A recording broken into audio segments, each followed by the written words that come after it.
Guys, before we even jump into this video, there are a couple of things I need to point out, right?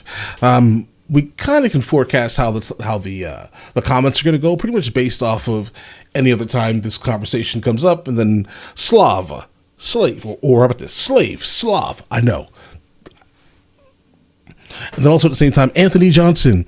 Bro, listen, the problem with Anthony Johnson, I understand, like, if you bring him up, for example, if you say that he's the first slave owner, I get it. It's a super clickable title, bro.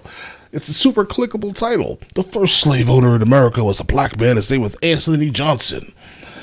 Yes and no, right? He was one of the first, but not the first, right?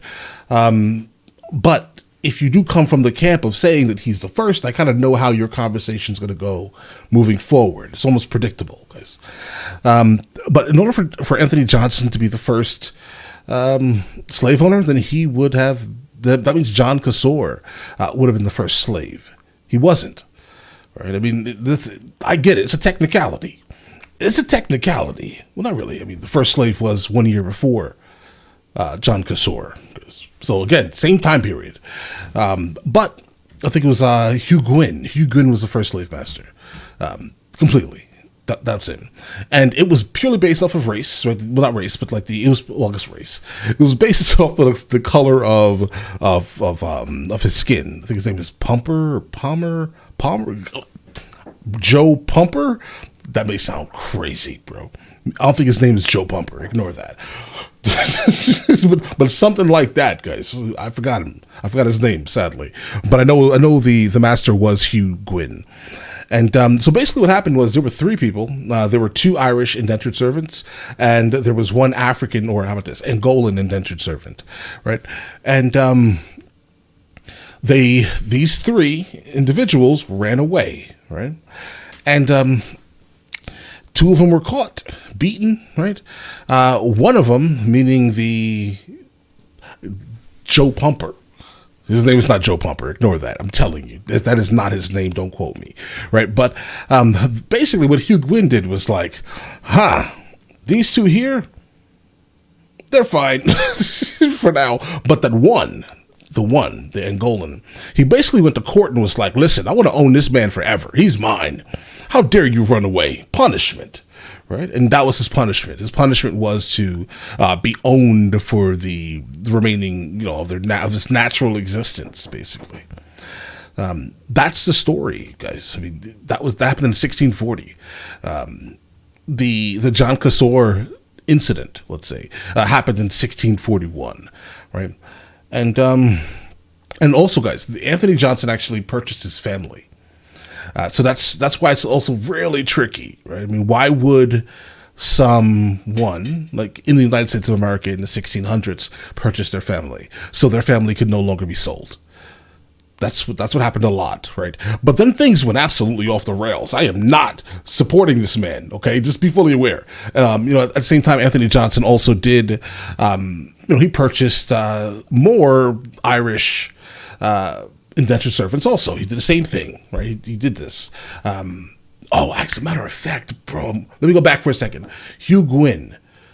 Guys, no script here. I never do scripts, so just bear with me for a second. Hugh Gwynn, it wasn't like a beating as a punishment for the two Irish. It was addition. It was one more year added to their indentured servant contract, guys. That's what it was. And I think that right there was the solidification of the difference between indentured servant and slave, right? And so that's why when a lot of people are like, oh, the Irish were slaves. No, they weren't. They were indentured servants. There's a literal difference between the two things, right? Were they treated terribly? Guys, yes, they were, right? But were they slaves? No, they weren't. Like, by the literal definition that the court set up in 1640, they were not. All right, listen, let's go and jump into this video immediately. This is coming from Today I Found Out, and Simon Whistler. Here we go, guys, right? Was the first slaveholder in America really a black man? Let's see how you deliver this, bro. Just before we dive in, I just wanted to tell you that this video is sponsored by Squarespace, the all-in-one platform for entrepreneurs from beginners to seasoned pros. No matter how busy you are, Squarespace makes it easy to create a stunning website, connect with your audience, and even sell products and services. And it's all. If you guys are interested in Squarespace and his sponsorship, I beg you guys, please check it out. I'm sure you can find it in the description or whatever it is, guys, but we're not going to do that here. All right, let's get it. Code BRAINFOOD. There it goes. That's his code right there. Check it out. Thank you to Squarespace for sponsoring. And now, today's video. Slavery in some form or another has seemingly been a thing for as long as humans have been humaning and accepted across most civilizations throughout history. But perhaps no other period in human history has the issue been more highlighted than during the colonization period of the Americas. Most ironically, in one of the nations which was founded on the principle that we hold these truths to be self-evident, that all men are created equal, that they are endowed by their creator with certain unalienable rights, that among these are such an interesting happy incident. Let's call it a happy accident. Life, liberty, and the pursuit of happiness. Doubling down on the hypocrisy that very nation in its formation even used as part of their justification for portraying king and country, the British government's former part in the slave trade, all the while happily continuing to use those very slaves all the way through the American Civil War. Thus, how did this actually all start in the region? And is it true that a black man was the first ever slaveholder in the British American colonies? To begin with, slavery in the Americas seemingly has been around as long as humans have been in that part of the world, with native peoples commonly enslaving members of other tribes. What that slavery actually entailed varied, sometimes even allowing the captured slaves to eventually intermarry and join the tribe, and in other cases, slaves for life. When the Europeans arrived, enslaving natives was also a thing, quite literally, from the start, with Christopher Columbus sending several hundred natives back to Spain as slaves, as well as kicking off enslaving others locally, at first to search for gold and the like, and later to work newly established estates in the region, and throughout for use as sex slaves, including frequently using captured women as a reward for his men, such as this account from Michel de Cousineo writing, "While I was in the boat, I captured a very beautiful Carib woman, whom Lord Admiral Columbus gave to me, and with whom, having taken her into my cabin, I wanted to put my desire into execution, but she did not want it, and treated me with her fingernails in such a manner that I wished I had never begun. I took a rope and thrashed her well, for which she raised such unheard of screams that you would not have believed your ears. Finally..." I would imagine if you just take a rope and start pummeling someone with it. I can imagine that she let out wild amount of screams, bro. Not in like pleasure or anything like that. Just pure disdain for your existence, sir. We came to an agreement. Once again, showing that not. What was the agreement, bro? You were gonna stop and she was just gonna give in? Is that what that was? You are a terrible human. Trust the past, but also sometimes humans are the absolute worst. Moving on from there to talk slavery in general, humans have had a need for living things to do our bidding to accomplish various tasks for as long as there have been humans. Subjugating animals to do such has been popular in the last 10,000 years or so, but as humans ourselves are more capable in various ways, other humans inevitably desire to take advantage of those skills too, sometimes in exchange for pay, as with employees, and other times to teach something, as with children or apprentices, and sometimes, as with forms of slavery, indefinitely, and for nothing offered in return but some basic level of life support like food and shelter. And then we have a sort of grey area in between. Oh, guys, wait, listen, I forgot one thing. Sorry. There was a mental condition, right, that existed apparently only with slaves in the United States of America. It was called drapetomania, right? Listen to this absolute. No, it's not hilarious. It's kind of hilarious because it's a little bit hilarious. A little bit. But the thing about that is, right, and the reason why I'm saying a little bit at least is because what it means is they were confused that people that were being held in bondage did not want to be held in bondage. So they were like, listen, you know what that mental condition is called? Drapetomania. Why would you not love your master? Why would you not love the food that we give you? Why would you love, I don't know, not having any type of family security? At any moment, one of your family members can be sold off. Why would you not love that? That's crazy. That's weird. You must have a mental condition. That mental condition was called drapetomania. Right. And indentured servitude, which was the first way the British tried to solve the issue of a lack of needed labor in the new American colonies. However, this was not considered slavery because it was, in theory at least, voluntarily agreed to or something. Listen, it wasn't. It wasn't. Like, in theory, originally it was a great idea. No. Wait a second. It wasn't a great idea. But there were, like, some things that people would do. Unfortunately, how about this? Let's talk about the side of indentured servitude, like specifically coming from Europe, where there were people who were poor. They were told, listen, if you enter into indentured servitude for a time no longer than 7 years or something like that, guys, you'll end up, by the time you're out, we'll give you land, because you're literally signing a contract. But within that contract, you could be kind of sold to anyone in the United States of America, guys, right? Or in the colonies at least, guys, right? That was a thing. But then it started getting weird. It got really weird in Ireland around that time. They were just being taken, guys. They were absolutely being taken, thrown into this system, but then obviously released after a set amount of time. Like, their contract would be up. They're free. They're not owned by anyone, if that makes any sense, right? But they could be sold, or more like the contract could be sold. But then it started getting weird when they started, like, taking people off the streets, like vagrants specifically. You're homeless or you're undesirable? How about this? Indentured servitude. Oh, you're a criminal? No problem. Indentured servitude. Send you over to the colonies. All right, that's what happened. Sometimes via court order as punishment for some crime. But either way, it also had an end date. In practice, however, it was functionally little different than slavery when it came to day-to-day matters. The indentured individual was at the whims of their master, not allowed to leave their service until released or the contract was up. Their contract could also be bought, sold, or traded without their consent. They were also not allowed to marry without their master's consent, and pregnancy tended to see the female indentured servant's terms extended. And of course, depending on the master, the servant could be extremely harshly treated or malnourished, with little if anything that they could do about it. In the British American colonies, individuals tended to become indentured servants for typically 1 to 7 years in exchange for the price of passage across the Big Blue to the New World. On the other ends of their service, they were also sometimes given land, hey bro, your research is good, food, as much as a year's worth, and clothing. During the contract, much like an apprentice, they also were often taught a trade like farming. Going back to the length of the deal, though, those who came voluntarily and were already highly skilled, healthy, and with some education tended to see shorter terms, and those on the other end of the spectrum longer.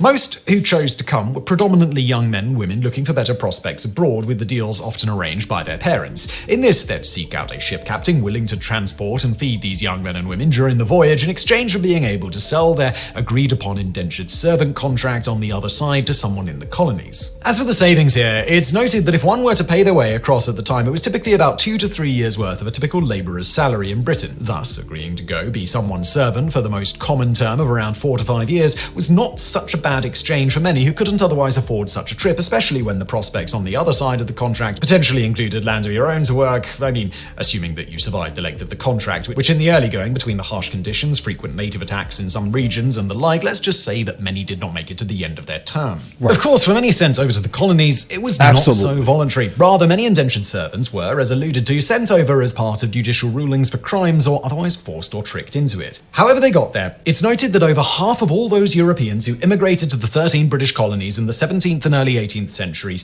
immigrated as indentured servants, with these numbers only declining once the slave trade picked up. But in the beginning, at least, in the British colonies, indentured servants were the solution for the massive labour shortage. Now this all brings us to an Angolan man named Anthony Johnson, the alleged first slaveholder in the British colonies in America. But was he actually? To begin with, Anthony Johnson first came over to America as an indentured servant, arriving in the colony of Virginia in 1621, making him one of the first Africans to be brought to the British colonies. For those curious, the first ever in these colonies were 20 individuals who arrived in 1619. That said, it should be noted that the Spanish had been transporting Africans to their American colonies going back to around the early to mid-16th century. And indeed, these first 20 to the British colonies in 1619 were captured from a Spanish ship that was attacked and taken by a Dutch vessel, the White Lion. The Dutch crew then took those 20 to Jamestown and sold them as indentured servants. From here, over the next 3 decades in Virginia, a few hundred more Africans were sold as indentured servants versus over 4,000 Europeans.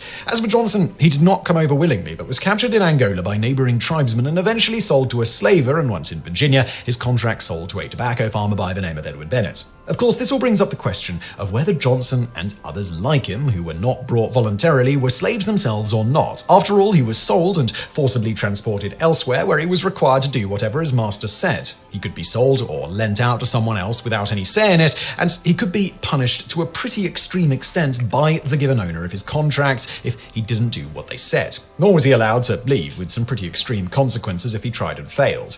That said, there was an endpoint to his and others like him servitude. So historians have argued this point pretty much ever since in trying to decide when slavery first started in the British American colonies. As noted by historian John H. Russell in his 1913 The Free Negro in Virginia, 1619 to 1865, quote, "The difference between a servant and a slave is elementary and fundamental. The loss of liberty to the servant was temporary. The bondage of the slave was perpetual." And that right there is why I don't understand how people are still literally today, right now on YouTube, making videos saying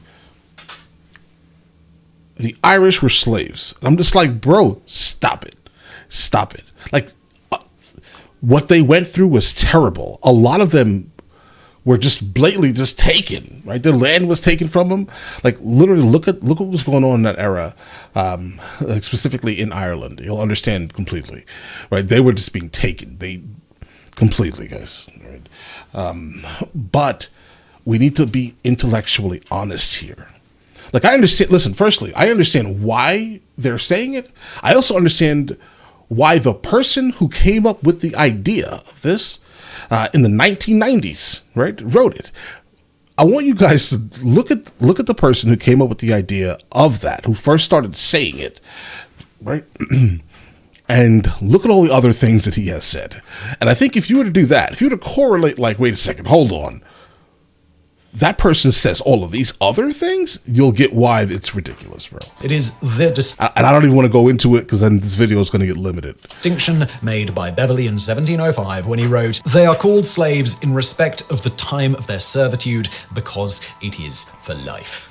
End quote. Whatever your opinion there, Johnson toiled away as a tobacco farmer for the duration of his contract. During this time, the only known notable events were that he narrowly escaped death during a native attack in March of 1622, with 52 of the approximately 57 people on the Bennett plantation killed. About a year after that, a woman named Mary, also from Angola, was purchased by Johnson's master, and at some point in the ensuing years, Johnson and Mary were given permission to marry. While the exact date is disputed, sometime around 1635, Johnson's contract was up. He thus was granted his freedom and was given land and the necessaries to start his own farm. Sources are conflicting on whether he purchased the remaining years on his wife's contract, or whether she completed it, or whether owner just gave her leave to, well, leave with her husband. Whatever the case, in the end, the two, with their lives now their own, got to work building a new life for themselves and thrived to a considerable degree, in part via taking advantage of the headright system in place for encouraging more colonists. With the system, for example, if you paid to bring over a new colonist, whether purchasing them at the docks or arranging it beforehand with someone, you'd be awarded 50 acres of land. Similarly, those who paid their own passage would be given land under this system.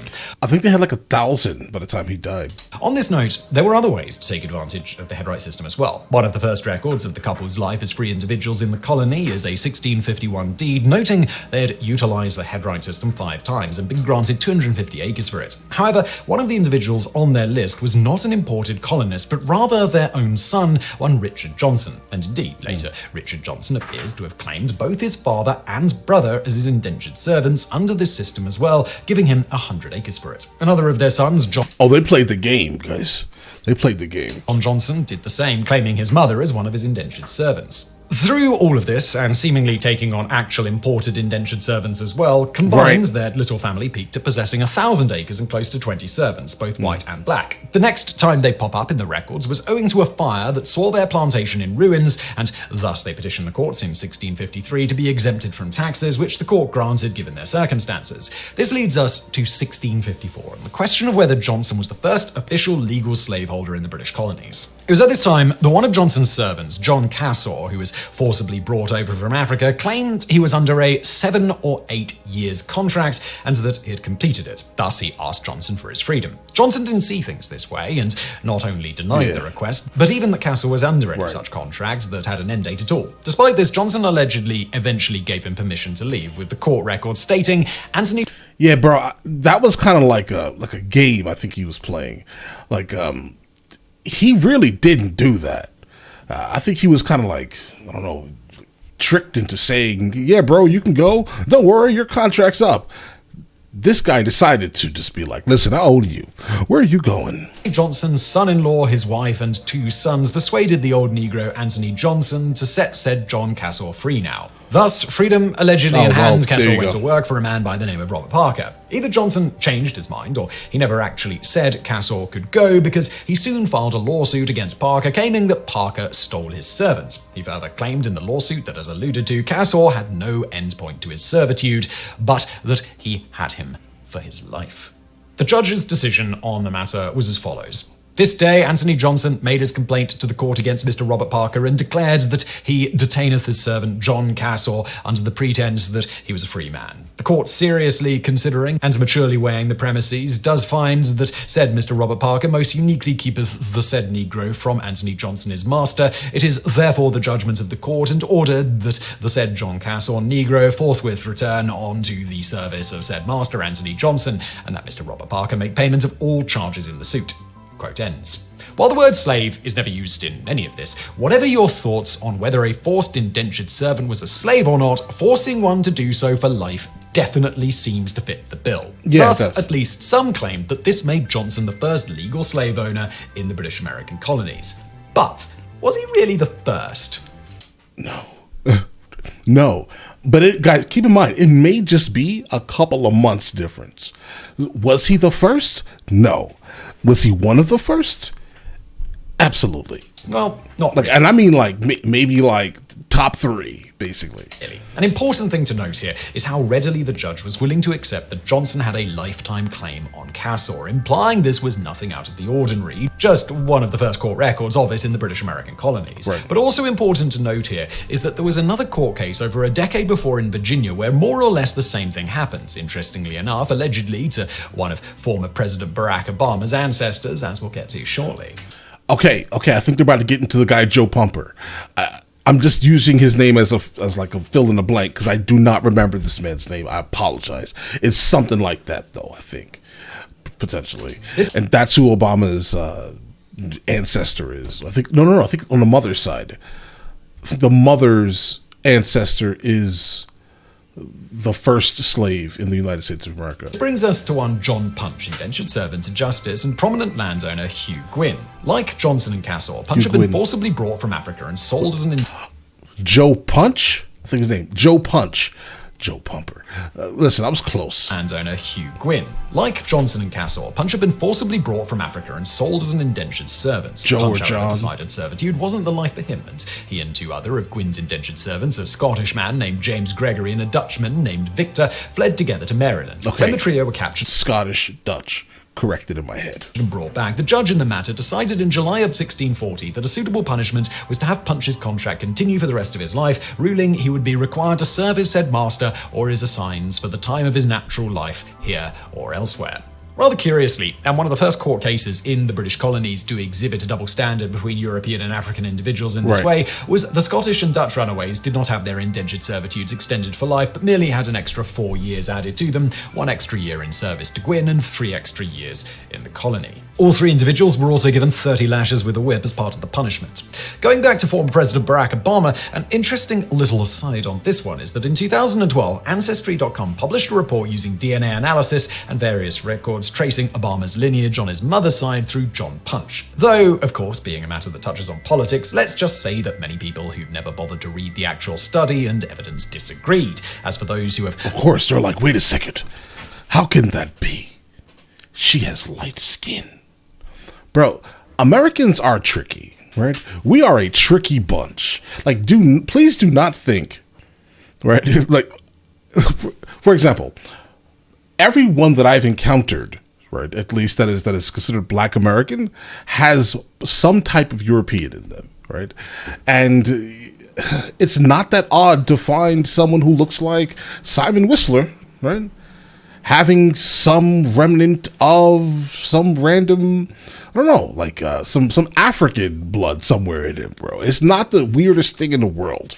It's not that odd. Just All right, but a lot of people are absolutely always and kind of like consistently shocked that how is that a thing? Because we have been intermixing in the United States of America since the United States of America existed, guys. We have. It just so happens that some people are lighter, some people are darker, guys. That's just what it looks like and kind of feels like, right? Looked it over, an independent board-certified genealogist, Elizabeth Schoen Mills, analysed Ancestry's findings and stated, quote, "In reviewing Ancestry.com's conclusions, I weighed not only the actual findings, but also Virginia's laws and social attitudes when John Punch was living." John Punch. Bro, that's such a... See, I knew it was JP, guys. Apologies again, Joe Pumper, John Pumper. I don't know where that came from, but... Okay. Consideration of the evidence convinces me that the Y-DNA evidence of African origin is indisputable, and the surviving paper trail points solely to John Punch as the logical candidate. Genealogical research on individuals who lived hundreds of years ago can never definitively prove that one man fathered another, but this research meets the highest standards and can be offered with confidence. Wow. Whatever the case there, going back to Johnson's story, while there were ups and downs, overall, he and his wife prospered for a time, and by the time of Antony's death in 1670, he and some of his family were managing a 300-acre plantation in Somerset County, Maryland. That said, upon his death, demonstrating shifting tides in the region, his remaining assets in Virginia were taken from his family, with the court declaring that, as a black man, Anthony Johnson was not a citizen of the colony. What? These are new attitudes, if that makes any sense, guys. Because at the time, he absolutely was a citizen of the colony. I think Virginia basically recognized that. But you understand what I'm saying here, guys? These are brand new attitudes. I'm referring to like maybe, I don't know, 1700s or late 1600s attitudes where the culture was shifting and basically removing any deeply melanated individual from like citizenship. Quite a contrast to the declaration in 1654 by the court that Johnson and his wife were inhabitants in I should have just let him speak. Virginia above 30 years and respected for hard labour and known service. As for Mary, upon her death in 1672, her will distributed the remnants of their assets to her descendants, one of whom, their grandson John Johnson Jr., named his 44-acre farm after his grandparents' home country, Angola.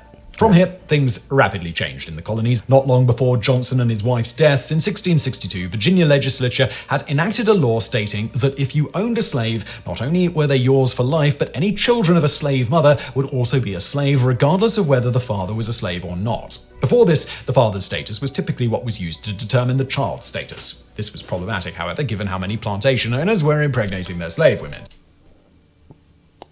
This man is dropping gems. That's why I like him. A further change of the laws came in 1670 when a law was passed forbidding those of African or Indian descent from owning any Christian slaves. In this case, this did not necessarily mean literal Christian slaves. Right. If you had a black or Indian slave who was a baptized Christian, that was fine, as they were black or Indian and thus heathen. The intent of the change was simply to no longer allow those of African and Indian descent to own white slaves, as was a thing before. A further hardening of the... That's kind of why there were some like attitudes regarding Christianity, specifically during this era of time. There was some issues, guys. Right? It was like, first of all, Black Americans in the United States of America are the most religious people, I would say, guys, right, per capita at least. But the issue here is, they were never really considered anything. Like even if you took on, the religion of the masters, what were you ever considered? You were still considered a heathen. Absolutely. Like, what was it? I never understood why so many kind of took on that thought, or the thought process, let's say, specifically in that era. I never got it, bro. I never understood it. Or Indian and thus heathen. The intent of the change was... How about this? I guess they just needed hope. To no longer allow those of African and Indian descent to own white slaves, as was a thing before. A further hardening of the laws came in 1699. In an attempt to get rid of all the prominent free black people in their region, Virginia enacted a law requiring all free black people to leave the colony. Many did not have the funds or means to actually go, and some chose to ignore the decree either way, particularly in cases where intermarrying had occurred. Many of these individuals weren't inclined to leave their spouses and homes or uproot their families, and so chose to remain despite the law. Interestingly, it's estimated that about 80% of those non-slaves of African descent in the United States between 1790 and 1810 were a product of this intermarrying in the Virginia colony. On that note, the aforementioned John Punch married a white woman, generally thought also to have been another indentured servant of his master. He also seems to have had at least one child with her, John Bunch, making them the first known black and white couple in the British colonies to leave a traceable line through today, which again, according to Ancestry.com, includes Barack Obama. Guys, I like this guy. How he delivers things, it's extremely, generally complex. He's a deep thinker in a lot of these things also. I mean, I think if you do look on the surface, you're going to instantly choose the same person everyone else chooses.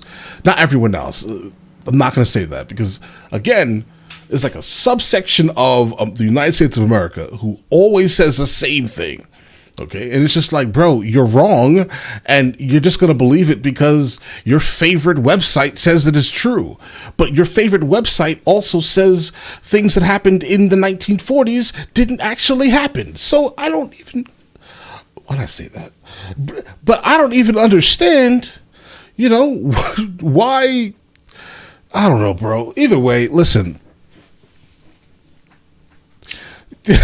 You guys all have an absolutely amazing day. Enjoy your day thoroughly.